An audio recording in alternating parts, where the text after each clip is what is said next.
Adelante, maestro Noé. Gracias. Pues muy buenas tardes tengan todas y todos ustedes.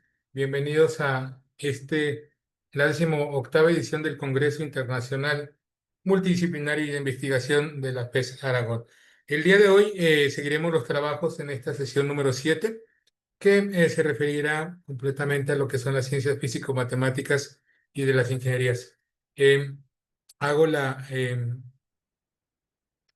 invitación a quien nos acompañe si tiene alguna pregunta, alguna duda para cada uno de nuestros participantes ponentes, pues bueno, hagan uso de lo que es el chat, de lo que es la sesión de Facebook, a los que nos acompañan en redes sociales, para poder externarlas al término de las tres presentaciones. El día de hoy me es grato darles la bienvenida al doctor David Becerril García, al maestro Juan Manuel Hernández Contreras, quien son parte de aquí de la casa de la Facultad de Estudios Superiores de Aragón, y también al maestro Ángel de Jesús Morales Robles, quien nos acompaña desde la Universidad Autónoma del Estado de Hidalgo. Vamos a comenzar por estricto orden alfabético las presentaciones. Y empezaremos con el doctor David Becerril, quien tendrá a cargo la ponencia de desarrollo y evaluación de un sistema de monitoreo de fuerzas en uniones de tuberías plásticas que trabajan por gravedad utilizando sensores de fuerza resistivos. Rápidamente leeré una semblanza del doctor. Es ingeniero mecánico electricista en el área mecánica, perdón, maestro en ingeniería mecánica con un doctorado. Profesor asociado de tiempo completo C en nuestra Facultad de Estudios Superiores Aragón. Entre sus últimas líneas de investigación tiene la de análisis de uniones de tubería e infraestructura enterrada de concreto y acero y polimérica, diseño de uniones de tuberías de concreto, acero y poliméricas, control de calidad de uniones de tuberías de concreto y acero poliméricas, modelado de uniones de infraestructura enterrada, y desarrollo y construcción de un simulador de confinamiento para examinar el comportamiento de uniones en tuberías que trabajan por gravedad. Doctor Becerril, bienvenido. Le comento, tendremos 15 minutos para su participación. Llegados los 5 minutos, le haré una pequeña señal para que pueda tener en cuenta esta parte. Adelante, cedo los micrófonos. Enterado. Muchas gracias, maestro Noé, por la presentación. Bueno, como ya lo mencionó el maestro Noé, soy David Becerril García y voy a presentar este trabajo titulado Desarrollo y evaluación de un sistema de monitoreo de fuerzas en uniones de tuberías plásticas que trabajan por gravedad utilizando sensores de fuerza resistivos. Este trabajo se preparó junto con la ingeniera Denise Gaspar y el ingeniero Israel García, que, bueno, me toca hacer a mí la presentación. El contenido que tendrá esta será, les daré una breve introducción del tema, algunos de los objetivos principales que tuvo el proyecto, los métodos que se utilizaron para desarrollarlo, algunos resultados significativos y algunas de las conclusiones principales que se obtuvieron de este trabajo.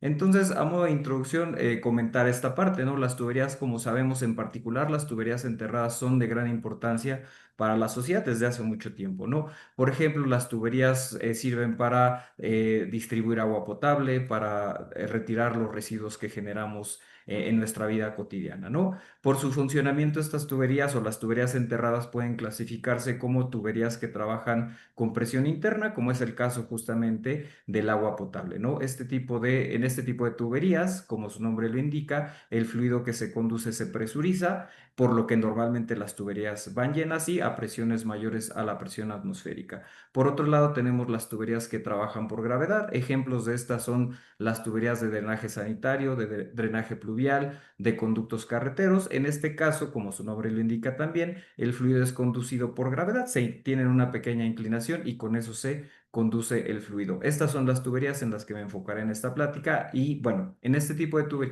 tuberías, perdón, existen diferentes materiales, se fabrican de diferentes materiales, como es el caso de acero, concreto, tanto reforzado y sin reforzar, así como tuberías plásticas o de polímeros, como es el caso del polietileno de alta densidad o tuberías de PVC, que también es el enfoque de este tema del estudio. Bueno, en este tipo de tuberías plásticas que trabajan por gravedad, normalmente los segmentos de estas se ensamblan a través de uniones y las uniones más comunes son las tipo espiga campana con un empaque elastomérico.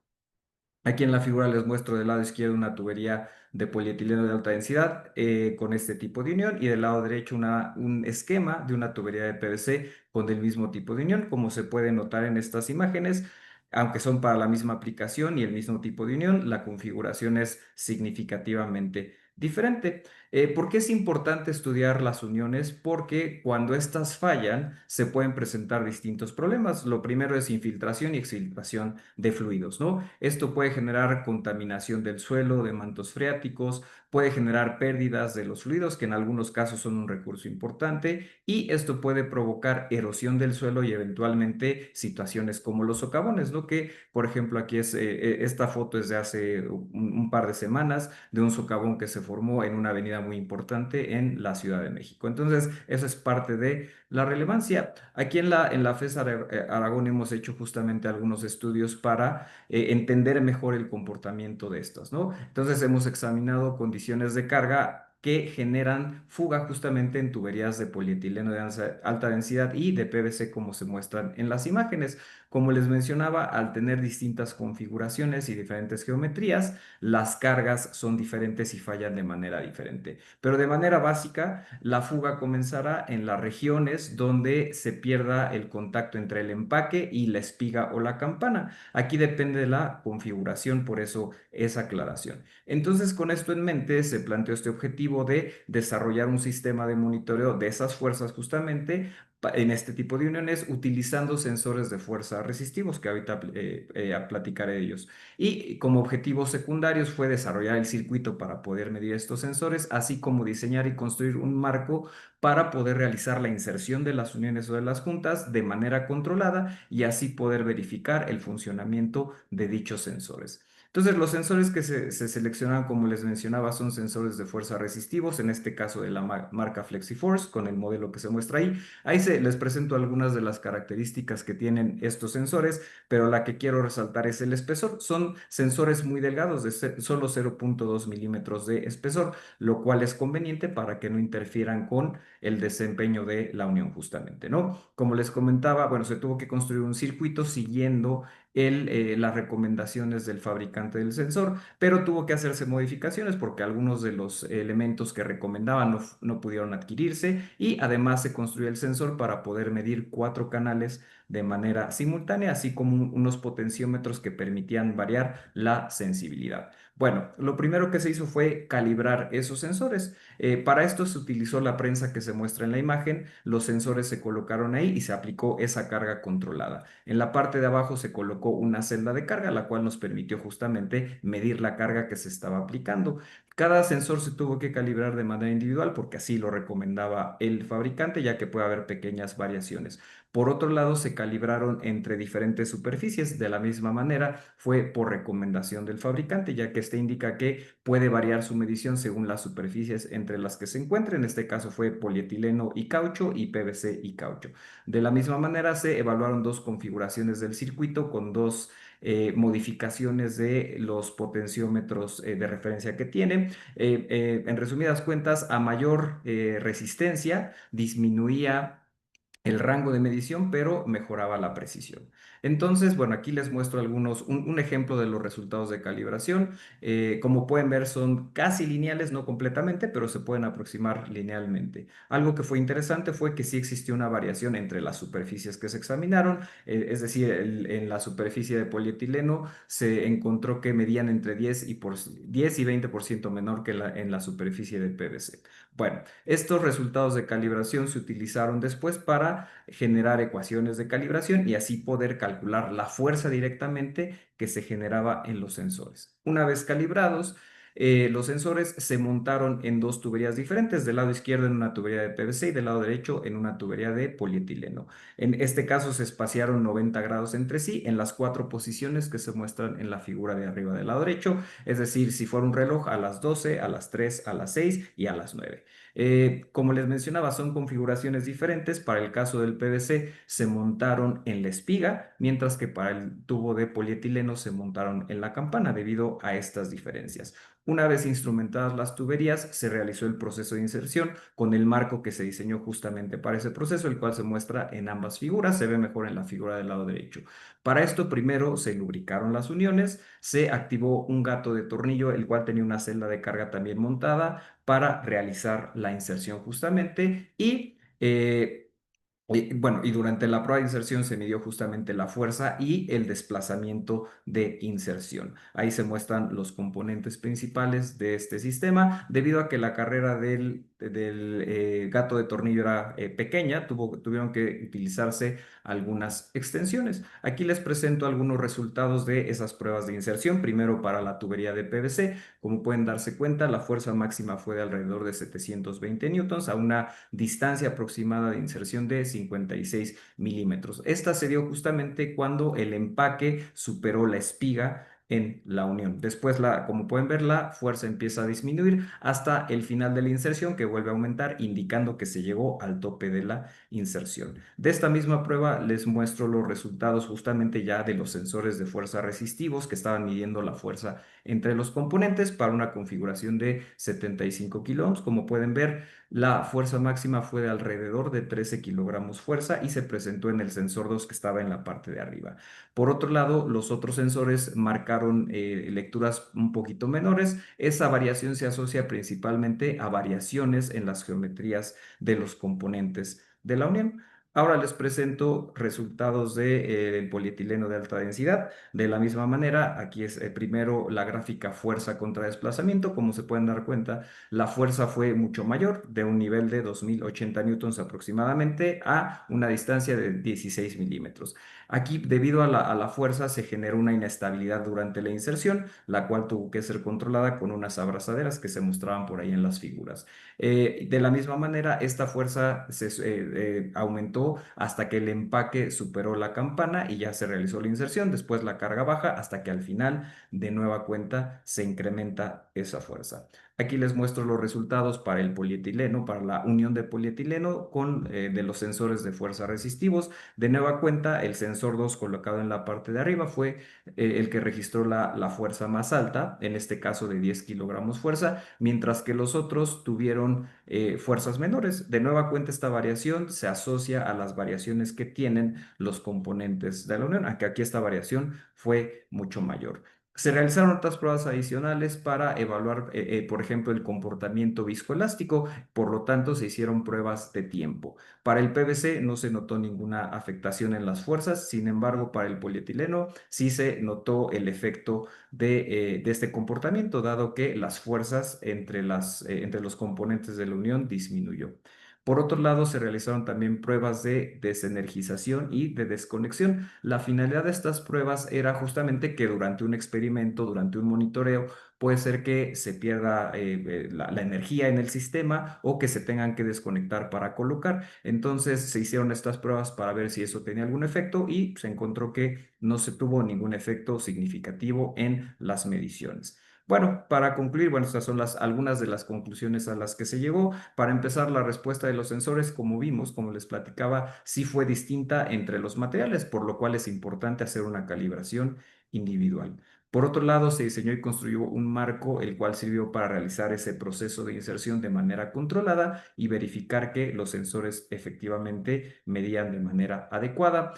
Como vimos también, las fuerzas de inserción fueron distintas entre ambas tuberías. Para la de PVC fue de alrededor de 675 newtons, mientras que para la de polietileno fue alrededor de 2200. Por otro lado, se observó justamente esta parte, que los sensores de fuerza resistivos podían montarse sin afectar el comportamiento de la unión, lo cual es muy importante. También, como les mencionaba, el comportamiento viscoelástico se observó del polietileno de alta densidad, que sí tuvo influencia sobre las fuerzas de contacto en la unión. Y también esa parte que las pruebas de desenergización y de desconexión no tuvieron un efecto significativo, lo cual es relevante para la aplicación de estos sensores. Bueno, para concluir, me gustaría agradecer al proyecto PAPIT IA 102524 que por el apoyo para este proyecto, al doctor Jacinto Cortés Pérez por el apoyo al proyecto y también para la preparación de este artículo para este congreso, así como a Luis Uriel Vera, al maestro Juan Carlos García y al ingeniero Israel Montiel por su valiosa ayuda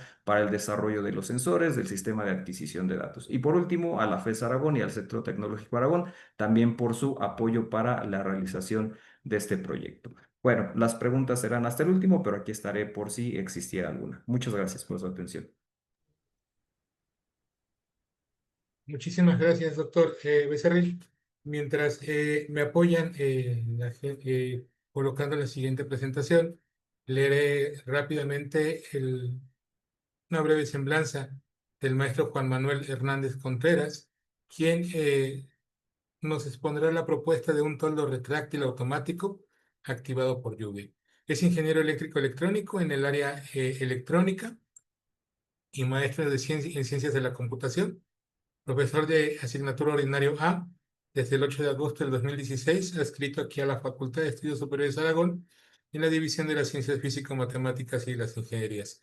Dentro de sus líneas de investigación se encuentra cómputo científico y sistemas electrónicos, investigaciones que ha realizado en los últimos 3 años, desarrollo de una plataforma computacional para el apoyo en la gestión de eventos mediante el sistema web, sistema computacional aumentativo y alternativo de comunicación, amplificador de audio para guitarra con controles inalámbricos, desarrollo de sistemas de adquisición de señales electrocardiográficas y desarrollo de un sistema para emitir recomendaciones de salud asociadas a la saturación de oxígeno en la sangre. Estimado maestro, de igual manera le comento 15 minutos al minuto 10. Haré una pequeña seña para que tenga en cuenta esta situación. Adelante, por favor. Muchas gracias, maestro Noé. Buenas tardes a todos. Yo en este caso les voy a presentar el proyecto que lleva como título Propuesta de un toldo retráctil automático activado por Yubi. En este caso yo soy el maestro Juan Manuel Hernández Contreras y junto con los autores, el doctor Ismael Díaz Rangel y el ingeniero Alan Andrés Rodríguez Barrera, fue que se desarrolló precisamente. Fíjate que una de las cosas en las que nosotros tomamos mucho tiempo como tal llevar a cabo es el lavado como tal de nuestra ropa, ¿no? Em, es de gran importancia el lavado de nuestra ropa. Entonces, ¿esto a qué se debe? Principalmente porque la ropa puede albergar millones de bacterias, ajá, de diferente tipo. El lavado adecuado de esta ropa elimina hasta el 99% de los microorganismos. Vaya, como Cloralex, ¿no? 99.99%. Y pues al final de cuentas, esto como tal trae una mejora en el rendimiento cognitivo, ¿no? Además de que te sientes bien, el hecho de que tu ropa huela a limpio y que además huela a suavitel, ¿ok? Entonces, es muy importante que tú tengas tu ropa limpia, ajá, em, puede mejorar por ahí la parte del rendimiento cognitivo. Ahora, la pregunta aquí sería, ¿y tú cómo secas tu ropa, no? Ya dijimos que es importante, pero entonces, ¿cómo tú haces el secado de tu ropa? Fíjate que en Estados Unidos, al menos el 6% del consumo general de la energía es a través del uso de las secadoras. Entonces, está más o menos la utilización de las secadoras, ajá, en los hogares de Estados Unidos. Sin embargo, en la Unión Europea aún es mayor, ¿no? Y esto se debe a diferentes factores, principalmente el clima. Sin embargo, fíjate que nosotros tenemos un consumo muy, muy grande, ¿no? O sea, de todo lo que consumen en un hogar, el 10% solamente se va a la parte del secado. Generalmente el consumo de energía es de entre 2.5 a 4 kilowatts horas. Eso es bastante alto. En el sentido estricto, si nosotros tenemos un foco de 50 watts, ajá, que está iluminando nuestra casa, sería como, estaría prendido como 20 días, ¿no? Entonces, sí es el consumo bastante alto. También a su vez, pues, dependiendo de cómo se obtenga la energía eléctrica, pues para conectar precisamente tu secadora, pues puede ser el equivalente a 1.8 kilogramos de CO2, o sea, es emisiones como tal. Ajá. Y algunas de las características que tenemos ya en cuestión de la ropa sería la reducción de la resistencia. Se vuelve un poquito más menos resistente en este caso. En el caso de las prendas que son del tipo de algodón, después de 50 ciclos tenemos una reducción del 25%. Y además por ahí algo de encogimiento. Entonces, además de eso, tenemos datos por ahí que presentan acerca del riesgo por incendios. En algunos casos, el sobrecalentamiento, la mala instalación eléctrica como tal, podría generar precisamente esos riesgos de incendio. ¿Ok? Una de las cosas que nosotros tenemos aquí como país, ¿no? Es el uso de la sustentabilidad, ¿no? Entonces, no es que tú no quieras utilizar secadoras, sino más bien que es más sostenible utilizar como tal un tendedero y hacerlo a los rayos del sol. Bueno, y ahorita te voy a decir las razones por qué. Fíjate que la radiación UV es mala como para la piel, ¿sí? Pero para el caso de nuestra ropa es bastante buena, porque tiene un efecto germicida. Eso significa que las millones de bacterias que tenemos por ahí generadas precisamente por la sociedad, que pues se eliminan con la parte de lavado. Además de eso, nosotros también las podemos eliminar por tender precisamente al sol. Reducimos la huella del carbono porque pues no estamos gastando nada, ¿no? Al final del día es muy poquito como tal lo que se gasta. De hecho, podríamos decir que es nulo, ¿no? Al final de cuentas, nada más necesitamos un tendedero y ya. Exposición solar controlada. Ajá, al final de cuentas tú estableces el tiempo en el cual vas a dejar tu ropa ahí. En realidad se recomienda de 2 a 6 horas como tal para que sea un secado. Ajá. Y si la ropa está amarilla, tú la pones al sol, tenemos un blanqueamiento como tal. Ok, además de eso, que nosotros tenemos reducción de olores. El ponerlo al sol va a significar una reducción de olores. Sin embargo, a esto le vemos muchísimas ventajas, ¿no? ¿Cuál es el inconveniente? El inconveniente que hemos tenido toda la vida y que seguramente nuestras mamás nos han dicho, voy a recoger la ropa porque ya empezó a llover, ¿no? Precisamente, lugares donde como tal llueve frecuentemente, es decir, donde no para de llover, se utilizan las secadoras, ¿no? No hay otra forma en la cual secar que no sea precisamente con este instrumento. Ahora, también si se pone la ropa en una humedad prolongada, puede generar ahí la creación de hongos, ¿no? Y al final los hongos pueden derivarse en bacterias, enfermedades, etcétera. Em, en el caso de los contaminantes atmosféricos, las primeras lluvias que nosotros tenemos traen precisamente esta parte de contaminantes, entonces igual y no es tan viable. Entonces, sí, tenemos como tal la humedad y la humedad sigue ahí. Al final de cuentas, nuestras prendas van a terminar mal, ¿no? Podridas, ya no van a servir y las vamos a terminar tirando. Entonces, en este sentido, nosotros decimos, bueno, sí, el exponer la ropa a los rayos del sol es bueno, pero pues si llueve ya no es tan bueno, ¿verdad? Entonces, lo que tenemos o lo que se pensó más bien es precisamente la implementación de un toldo tipo pérgola que precisamente haga el recubrimiento de los tendederos para que no se moje, ¿no? Y al final de cuentas no haya humedad. Entonces, las características que tienen es que se instaló como tal en la zona de secado de ropa de una casa habitación. En la azotea generalmente es donde nosotros colocamos esta zona. Se despliega automáticamente al detectar la presencia de lluvia y de ropa tendida. Ajá. Y también ha sido dotado de la capacidad de retraerse y desplegarse de manera manual. Ahorita les explico cuál sería la funcionalidad de esto. Bueno, dentro de las cosas que nosotros tuvimos que realizar precisamente fue la etapa de control. En el caso de la etapa de control, utilizamos un microcontrolador, un Atmega 328. Ajá, y habilitamos diferentes elementos. En este caso, los elementos que nosotros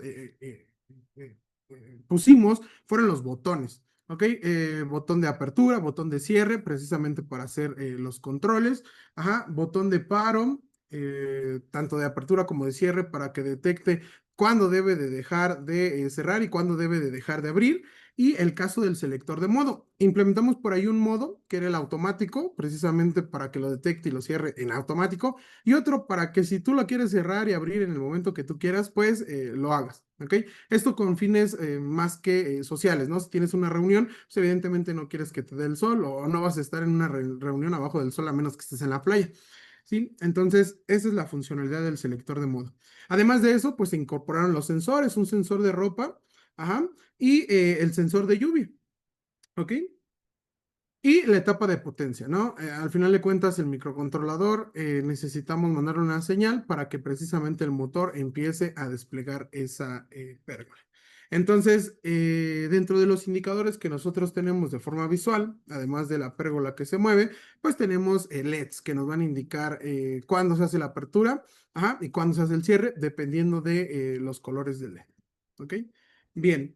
En el caso del primer modo, que sería el modo automático, nosotros pues establecemos precisamente el switch en una cierta posición. Este modo automático nos va a permitir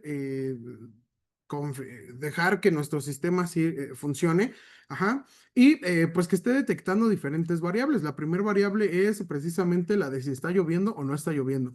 Este sensor es muy importante porque en él como tal, pues va a caer la lluvia, ¿no? Está expuesto totalmente. Entonces, ahí es precisamente donde va a detectar si hay cierta conductividad y si la hay, pues le va a mandar una señal al microcontrolador y le va a indicar, ¿sabes qué? Si está lloviendo. En el caso de que esté lloviendo, además de eso va a verificar si hay ropa, porque si está lloviendo y no hay ropa, pues ¿qué sentido le vamos a dar por ahí el hecho de que se ponga el toldo, ¿no? No, no sería viable. Más bien en este caso vamos a ver si hay ropa tendida. En el caso de que sí lo detecte, ajá, este es un sensor de presencia como tal. Y pues va a preguntar si el toldo está desplegado, ¿no? En el caso de que no, ¿qué es lo que va a hacer? Pues va a activar el motor, precisamente. Una vez que está activado el motor, otra vez va a poner el toldo está desplegado. En el caso de que no, pues otra vez va a encender el motor. Y precisamente una vez que cuando llegue a esta parte del botón que era el tope del el despliegue, ajá, ¿qué es lo que va a hacer? Pues ya se va a ir al sí y entonces otra vez voy a preguntar si hay un modo automático, si otra vez está lloviendo, si hay ropa tendida, etcétera. ¿Sí? A su vez, en el caso de que no esté lloviendo, en el caso de que no haya ropa tendida, pues ¿qué es lo que va a hacer? Va a verificar que el toldo esté retraído. ¿Esto para qué? Pues para dejar libre como tal ese espacio de el lavado. ¿Ok? Entonces, en este modo automático, la verificación a grandes rasgos se hace precisamente a través del sensado de si está lloviendo y si hay lluvia. ¿Ok? En el otro caso que nosotros tenemos el modo manual, ajá, a diferencia del otro, si nos fijamos aquí, los sensores no entran como tal en a funcionar, ¿no? Realmente aquí lo que hacemos en el modo manual, ajá, es solamente verificar dos cosas. La primera es que haya llegado al valor máximo del toldo, es decir, que se haya desplegado completamente o que se haya retraído. Y la siguiente es ver si realmente, bueno, más bien no realmente, si como tal se están presionando los botones correspondientes a abrir y a cerrar. Ajá. Entonces, en este caso, fíjate que en el modo manual, ajá, vemos por ahí la primera pregunta que es desplegar toldo, que al final de cuentas es un botón como tal que debemos de presionar. En el caso de que no, pues va a retraer el toldo o va a preguntar, ajá, si el toldo está retraído, pues desactiva el motor, es para que no esté en funcionamiento constante. Aquí la pregunta interesante que a lo mejor nos hicimos en algún punto, bueno, ¿cuándo debemos de saber que debe de dejar de desplegarse o cómo le hacemos más bien para que deje de desplegar y empiece a desplegar, ¿no? Como tal. Entonces, se pusieron por ahí botoncitos, botonzotes más bien, para que se hiciera precisamente esa parte del sensado.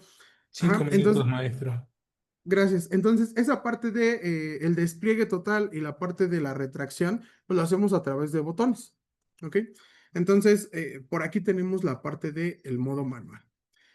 En el caso de los resultados significativos, fíjate que nosotros hicimos distintas pruebas con los sensores. En este caso, el primer sensor, que es el de lluvia, ahí el fabricante nos indicaba que teníamos que tener una inclinación de 30 grados. ¿Esto por qué? Porque era la mejor forma en la cual iba a detectar la presencia de lluvia.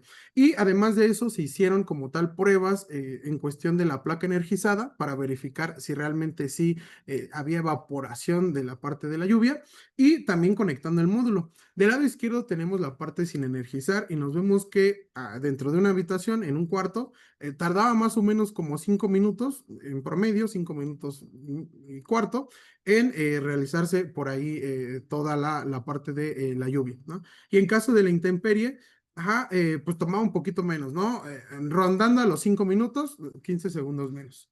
Una vez que estaba energizado, pues sí teníamos ciertos cambios como tal. Entonces, en el caso de en un cuarto, tardaba alrededor de 3 minutos y medio, más o menos. Y en la intemperie, pues 3 minutos 10, ¿no? Sería como el tiempo promedio. Entonces, si nosotros nos fijamos en el caso de el intemperie y energizado, pues 3 minutos es más que suficiente para que precisamente se haga la verificación o se haga el despliegue total, la retracción también perdón, la retracción como tal de nuestra pérgola. Em, en este caso para el sensor. Y para el sensor de presencia, que nosotros detectamos como tal si había ropa o no había ropa, pues se hicieron varias pruebas con diferentes prendas, ¿no? De diferentes tamaños. Y también se hicieron a diferentes distancias. Fíjate que el ultrasónico HC-SR04, que es el que tenemos del lado izquierdo, ajá, se probaron precisamente con una calceta y se vio si detectaba o no detectaba la prenda a diferentes distancias, ¿no? Desde 50 centímetros hasta 120 centímetros. Nosotros podemos ver ahí con un sí en el caso de que sí la detecte y en el caso de que no. En el otro caso del sensor por el que nos decidimos, y ahorita te digo la razón, fíjate que pues sí tenemos un alcance más o menos con una ropa grande de hasta 120 centímetros, a diferencia de que con la chiquita pues tenemos hasta un 90 centímetros de alcance. Aquí lo ideal es que como tal tú coloques ropa ajá, a una distancia no mayor de 1 metro, precisamente para que te haga por ahí la verificación de una forma correcta, ¿no? A la hora de utilizar el sistema. La razón del por qué se utilizó este sensor, el JSN, es principalmente a que pues no tiene ninguna afectación en cuestión de la intemperie, ¿no? No le pasa nada. Y a diferencia del otro, por ahí pues sí tendríamos un inconveniente que tendríamos que protegerlo aún más. Entonces, por eso se utiliza el sensor JSN. ¿Ok? Bien, además de que pues tenía un mayor alcance, ¿verdad? Conclusiones. Bueno, se diseñó un toldo del tipo pérgola. Ajá. Se verificaron diferentes tipos de sensores, en este caso se mostraron dos para detectar la presencia de lluvia y pues al final de cuenta de ropa. Ajá. Y además de eso se agregó el modo manual. La situación con el modo manual es, reitero esta parte, si tú quisieras como tal utilizarlo para un evento social, lo puedes utilizar sin ningún inconveniente. ¿Ok? Entonces, lo puedes utilizar. Como trabajo futuro, mejorar la forma en la cual se hizo el paro del motor, es decir, no con botones, sino idear otra forma y alternativas menos restrictivas para la detección de prendas, ¿no? Recuerda que por aquí tenemos que tenerlo a 1 metro de distancia, lo más cercano posible, por así decirlo, en cuestión del sensor. De mi parte es todo, muchísimas gracias y estoy pendiente de sus preguntas al final. Muchísimas gracias, maestro Juan Manuel. Y vamos a concluir con la presentación del maestro Ángel Jesús Morales Robles, quien nos va a hablar acerca del estudio de la cinética del tratamiento termoquímico de bururización, perdón, en aceros de alta aleación. El maestro Ángel es ingeniero mecánico con maestría en ciencias de los materiales y es candidato a doctor en ciencias de materiales. Dentro de sus líneas de investigación tiene tratamientos termoquímicos, recubrimientos y modelado matemático. Las últimas investigaciones realizadas es la cinética del tratamiento de bururización, tratamientos termoquímicos y análisis estadísticos.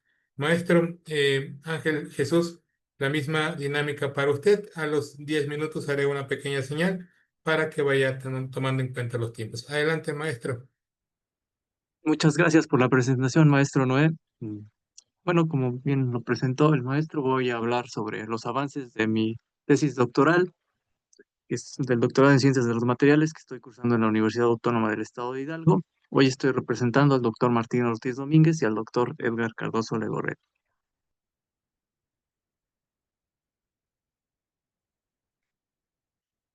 Bueno, este es el contenido de la presentación y voy a comenzar hablando sobre un hecho histórico que ocurrió en la conferencia marco del cambio climático de las Naciones Unidas del año 2015, la famosa COP21, en la cual ocurrió un hecho histórico y se firmó el Tratado de París, un acuerdo en el que 196 países se comprometieron a reducir la, la cantidad de emisiones de gases de efecto invernadero en la atmósfera en dos etapas, una pactada al 2030 y otra al 2050. Esto para limitar el cambio climático a 1,5 grados en promedio. Bueno, esto ha provocado que haya una tendencia en la investigación enfocada al desarrollo de tecnologías que reduzcan precisamente la cantidad de emisiones.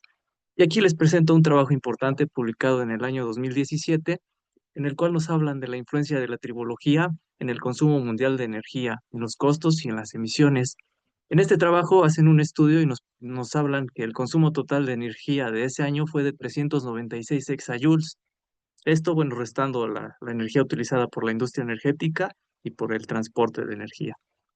Bueno, esto es relevante porque si nosotros vemos las pérdidas derivadas de la fricción y el desgaste, pues vemos que cerca del 30% del consumo de energía pues se fue debido a estos factores. Entonces, ahí ya se vuelve un tema de atención. Si nosotros tomamos en cuenta que producir un exajoule de energía requiere, bueno, conlleva 68,3 megatoneladas de CO2 y esto equivale a 18 gigaeuros en costos, pues ya vemos el impacto que tienen estos factores, ¿no? Aquí, bueno, en la parte de costos podemos ver por colores lo que representa la fricción y el desgaste y vemos que el desgaste es un poco más, esto debido al reemplazo de elementos mecánicos, a los costos de mantenimiento, pues, que aumentan un poco este rubro. Y bueno, otro aspecto importante en este contexto es el acero. Hoy en día hay materiales con propiedades mecánicas avanzadas. Sin embargo, el acero es un material que muy difícilmente va a ser reemplazado a corto plazo por otro material, debido al gran impacto que tiene en nuestra sociedad. Bueno, si tomamos en cuenta que producir una tonelada de acero representa 1,8 toneladas de CO2, y esto representa el 7% de las emisiones de gases de efecto invernadero globales, también se vuelve un tema importante en este rubro. Y bueno, debido a esto, pues les hablaba del desarrollo tecnológico, pues han aparecido muchas tecnologías enfocadas en reducir precisamente la fricción y el desgaste en componentes mecánicos. Hoy les voy a hablar sobre recubrimientos y aquí en este pequeño gráfico represento algunos de los más bueno, los más mm, conocidos, destacando, bueno, los recubrimientos de diamante sintético o los de nitruro de boro cúbico, los cuales se clasifican en función de su dureza, que está muy relacionada a la resistencia al desgaste. También aquí los pongo en función del costo. Pues estos son bastante, bueno, son más nuevos, pero requieren equipo especializado y pues, son un poquito costosos y no son tan factibles hoy en día. Existen también otros recubrimientos como los de nitruro de titanio y carburo de titanio que ya tienen más aplicaciones en insertos, en herramientas de corte, bueno, para verlos comúnmente. Y bueno, aquí el interesante y el que voy a hablar hoy es el acero borurado. Este tratamiento se vuelve interesante si lo vemos en cuanto a su dureza, pues llega a competir con el nitruro de titanio un poquito. Y si lo comparamos con los tratamientos tradicionales, pues ya ahí está un poco más arriba en la escala de dureza. Y si lo vemos en costo, bueno, pues también ya representa un área de oportunidad importante que países como Alemania han estado explotando durante muchos años, ¿no? Y bueno, también para abarcar el marco teórico de la investigación, bueno, utilizamos una metodología novedosa basada en un análisis bibliométrico. Este análisis, bueno, aquí les presento un esquema, se realiza en varias etapas, empezando por una consulta. Hacemos una consulta en una base de datos como Scopus o la Web of Science, eligiendo, bueno, buscando palabras clave que nos ayuden a encontrar trabajos específicos de este tema. Estos, bueno, después hacemos un proceso de filtrado, definimos un rango de tiempo en el que queremos hacer la búsqueda, ciertas áreas específicas de investigación, excluimos documentos que nos puedan afectar los resultados. Posteriormente realizamos un procesamiento utilizando la herramienta Bibliometrics, la cual funciona en el lenguaje R. Y bueno, con esta herramienta podemos obtener indicadores métricos. Estos indicadores, bueno, nos ayudan a observar las tendencias del crecimiento de las publicaciones por año de acuerdo a los trabajos del tema, ver el número de citas, identificar redes de colaboración internacionales, por ejemplo, ver los autores que más publican en esta área, identificar el número de publicaciones por afiliaciones, por países. Aquí quiero destacar que México se encuentra entre los países con más publicaciones después de Turquía y China. Y bueno, esto por los trabajos que se han publicado en el Instituto Politécnico Nacional y en la Universidad Autónoma del Estado de Hidalgo.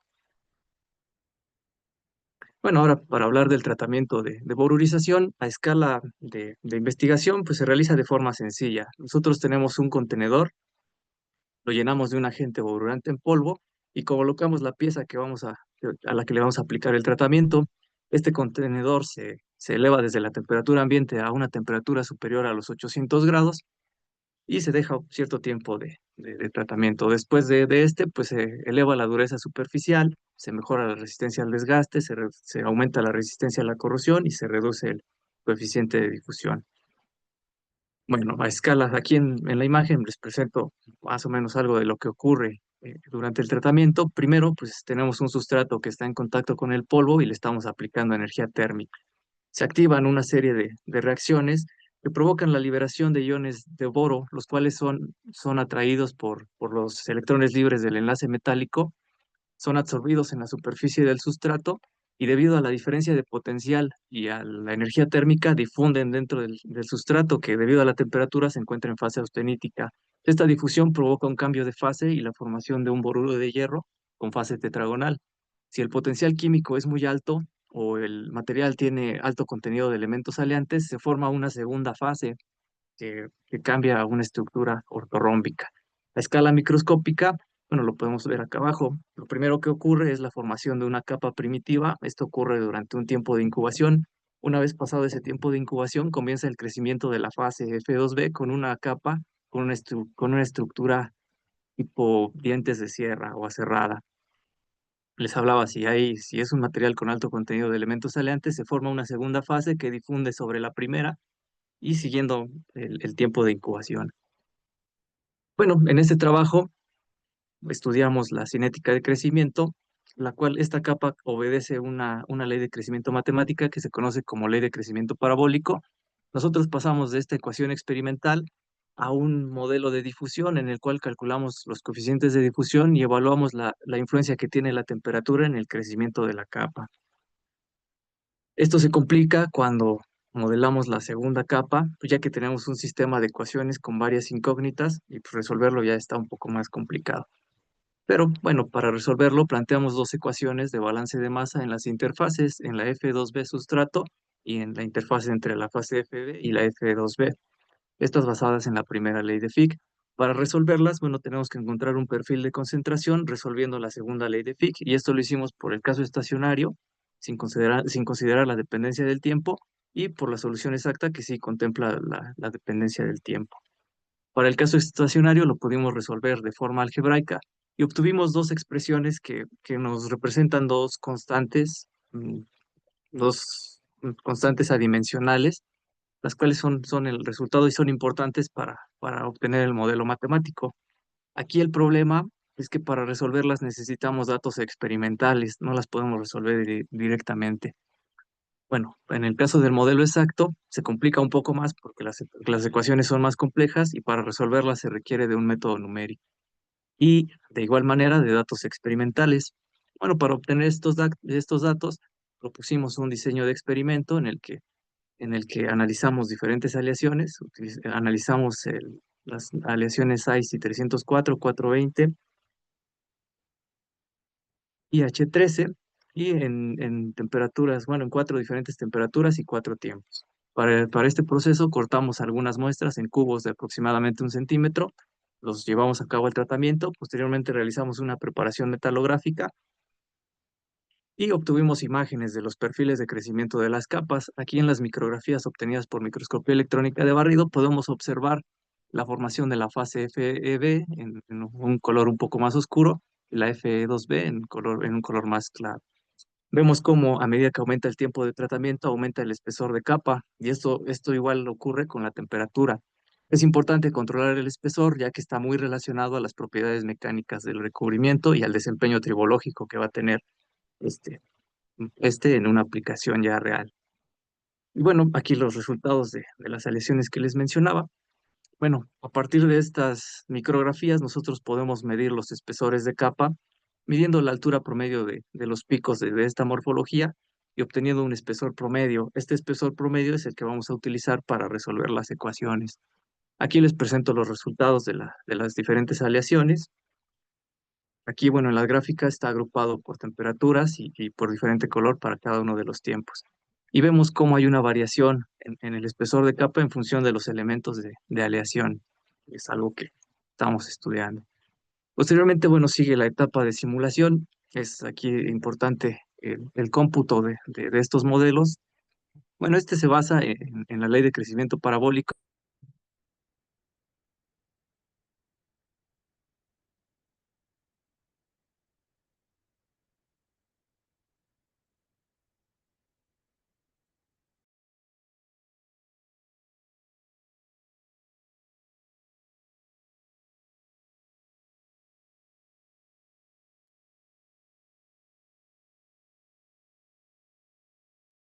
Nada más si me pueden confirmar si perdimos la conexión con el maestro Ángel. Al parecer sí perdimos la conexión. Sí, ¿verdad? Vamos a darle un par de minutos para ver si se puede volver a conectar.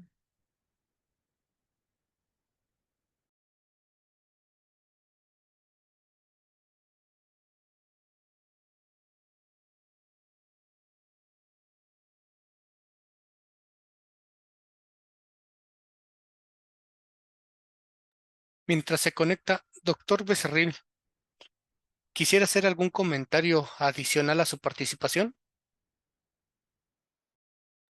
No tengo nada más ahorita que mencionar. Yo traté de acortarlo al tiempo de la presentación, pero ahorita se me ocurre algo, les comento. Yo tengo aquí algunas preguntas, David. Si quieres, la vamos contestando para poderle dar un poquito más de tiempo al maestro. Y nos preguntan, ¿cómo podría aplicarse los resultados obtenidos con el sistema de monitoreo en escenario reales e instalación de tuberías? ¿Y qué beneficios concretos tendría para prevenir fallas y reducir impactos económicos, sociales y ambientales? Ok, muy interesante. Bueno, ahorita el enfoque que le estamos dando justamente a esta aplicación es cuestiones de pruebas de laboratorio, ¿no? Esas pruebas de laboratorio nos van a permitir determinar cómo está funcionando el desempeño, ¿no? Ahorita fueron solamente pruebas preliminares, pero ya estamos realizando pruebas ya no solo de inserción, sino ya de pruebas de carga, ¿no? Con base a esos resultados se podrá evaluar cómo se podría aplicar ya sea para el monitoreo dentro de pruebas de laboratorio o dentro de pruebas ya en campo, que eso es muy relevante, ¿no? Justamente, y habría que hacerse una selección de qué tuberías son más susceptibles, qué ubicaciones. Los sensores son relativamente baratos y es justamente lo que sería la siguiente etapa de evaluar, pero sí eso sería como lo ideal, poder tener un sensor de estos en diferentes posiciones, pero que sean las más adecuadas, ¿no? Las más relevantes, y eso es lo que las pruebas de laboratorio nos permitirían. Eh,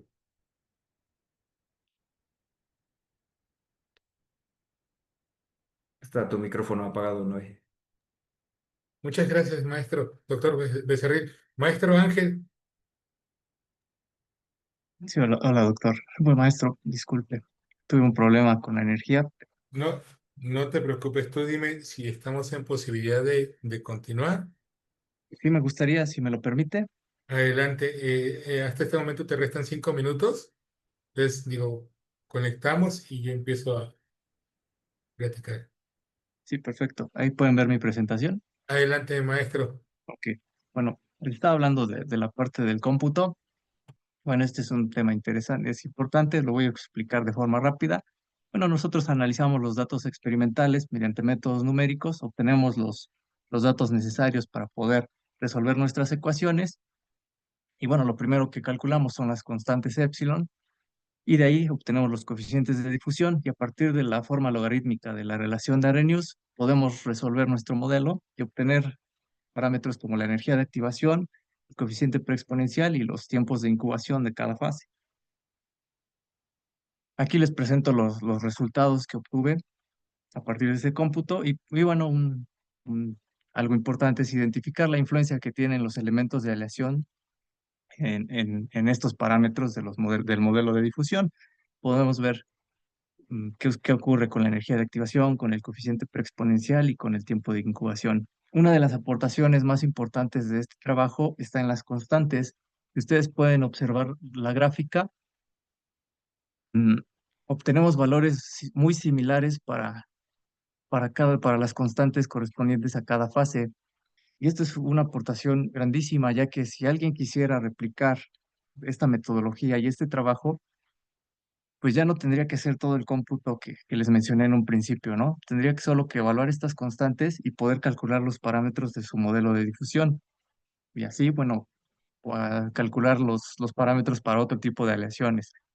Esto nosotros lo identificamos en la literatura.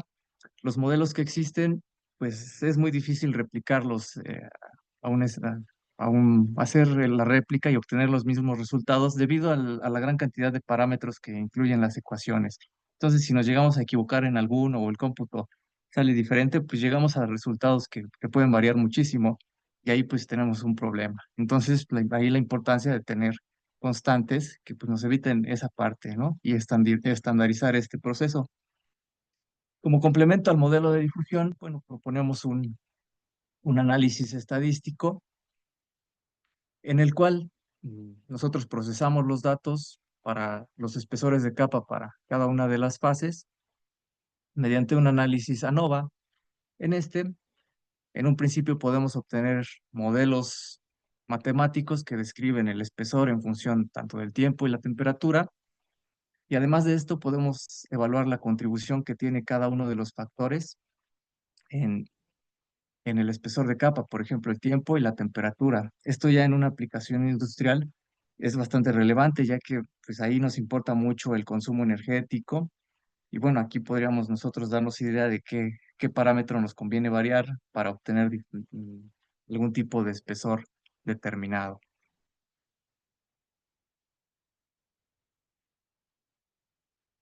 Bueno, en este trabajo, bueno, aparte del estudio de la cinética, también es importante la caracterización. Para esto utilizamos diferentes técnicas como los análisis CDS que nos permiten estudiar qué sucede con los elementos de aleación de cada una de los materiales que estuvimos analizando. Cuando difundimos el boro, ahí podemos ver si forman algunos compuestos en las capas o si son redistribuidos a las interfaces. Bueno, es algo de lo que también estamos estudiando. La formación de fases secundarias en las capas mediante difracción de rayos X. Y otra parte importante es estudiar el desempeño tribológico del recubrimiento, midiendo perfiles de dureza en escala de Vickers, bueno, de microdureza, perdón, en escala Vickers, y también realizando ensayos de desgaste tribológico, por ejemplo, el ensayo Pin on Disk, que ya nos da una noción de cómo se comporta el recubrimiento en condiciones de desgaste reales. Bueno, las conclusiones de este trabajo, bueno, podemos observar cómo influyen los elementos de aleación en los parámetros del modelo de difusión. Algo importante, las constantes adimensionales no mostraron una variación significativa entre cada lesión, resaltando que pues, para calcularlas se ocupaban los datos experimentales de cada cero. Y finalmente, bueno, la contribución del análisis ANOVA que nos mostró que la temperatura tiene una influencia del 45% frente al tiempo, que tiene una contribución del 25%.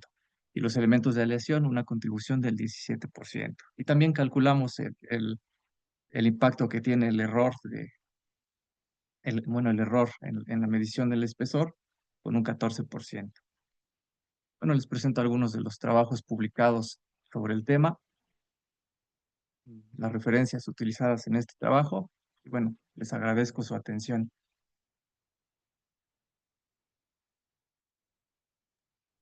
Muchísimas gracias, maestro Ángel. Si me lo permites, y ya que estás aquí haciendo uso de la palabra, tengo dos preguntas, digo, si nos las puedes contestar. Eh, la primera dice, ¿por qué es tan importante controlar la temperatura en el proceso de bulurización de los aceros? Es muy importante porque tanto la temperatura y el tiempo, pues son los parámetros que podemos controlar en el proceso, ¿no? Mm, Podemos alargar el tiempo de tratamiento. Y la temperatura, pues también es un factor que podemos controlar en un horno.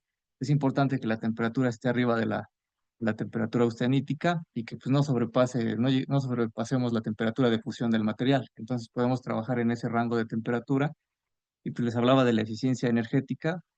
También es importante, con un modelo matemático, nosotros podemos optimizar el proceso y determinar lo que más nos conviene, dependiendo de la aplicación que le vamos a dar a nuestra pieza que va a ser tratada.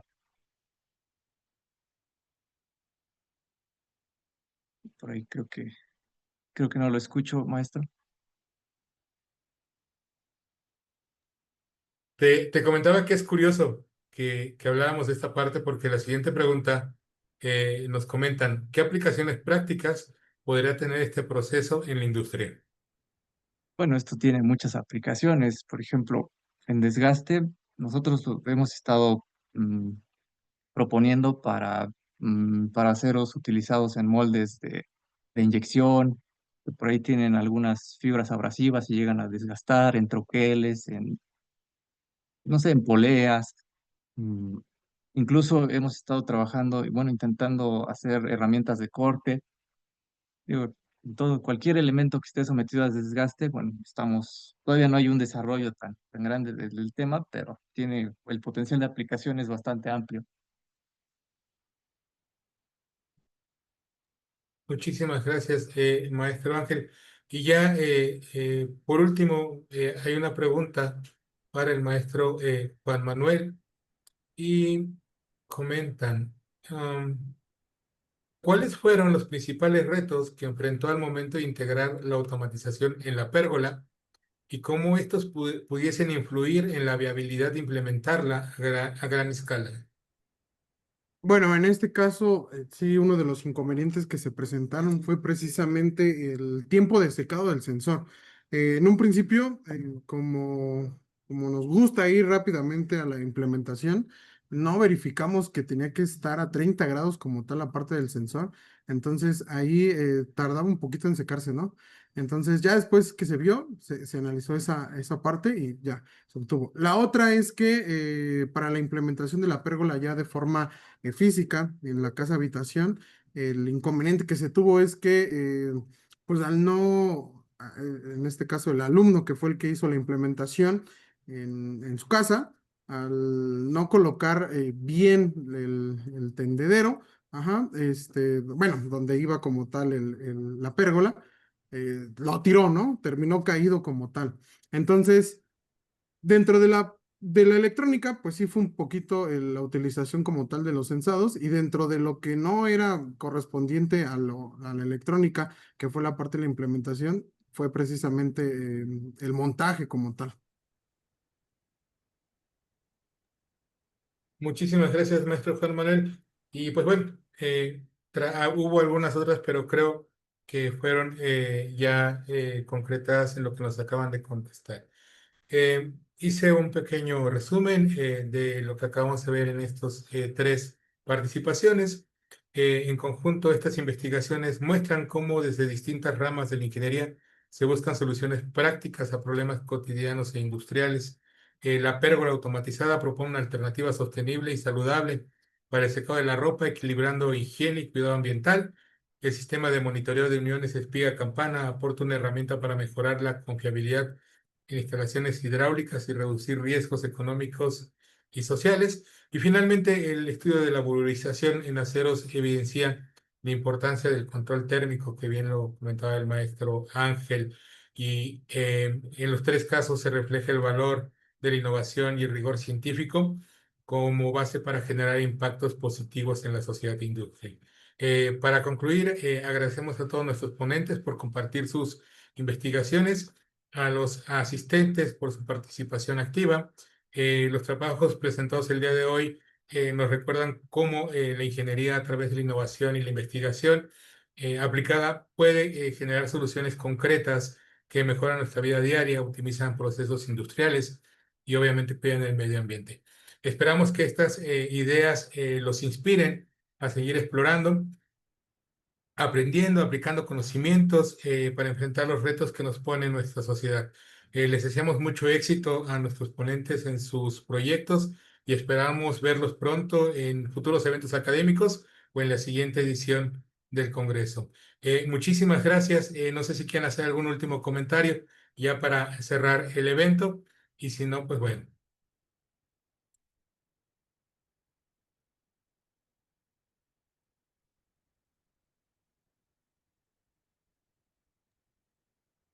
No, bueno, yo quisiera agradecer la oportunidad de presentar los avances de la investigación. Es importante darle difusión a nuestro trabajo, no solo que se quede en el papel, sino que la gente conozca las aplicaciones y se interese un poco por esta área.